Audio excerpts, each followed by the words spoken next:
ابو طلحہ رضی اللہ تعالیٰ عنہ بیٹا بیمار ہے، ہر دن گھر آتے ہی پوچھتے تھے بچے کا کیا حال ہے۔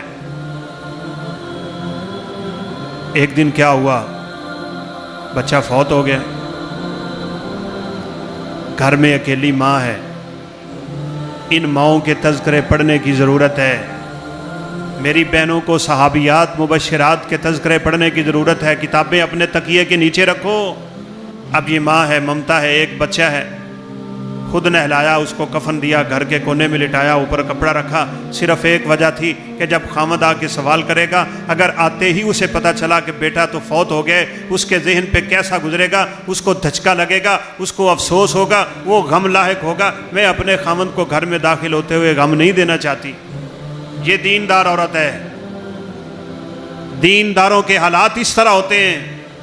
داخل ہوئے، مہمان ساتھ تھے، پوچھا بچے کا کیا حال ہے، جواب دینے لگی کہ بچہ اب آرام میں ہے۔ انہوں نے سمجھا اللہ نے صحت دے دی۔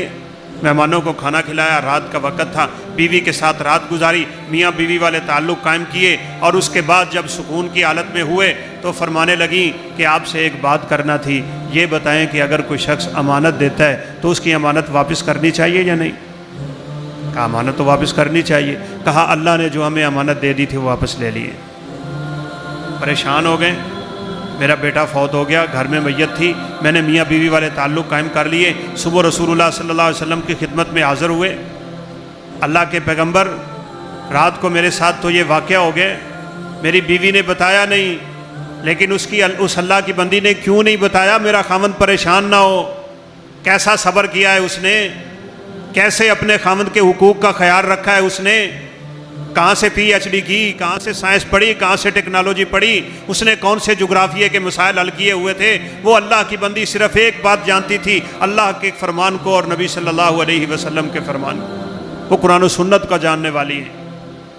آپ صلی اللہ علیہ وسلم نے فرمایا مجھے علم ہو گیا ہے، فرشتے نے خبر دے دی ہوگی، وہی نازل ہو گئی ہوگی۔ فرمایا اللہ تمہاری اس رات میں برکت رکھے گا۔ اس عورت نے بڑا صبر والا کام کیا ہے۔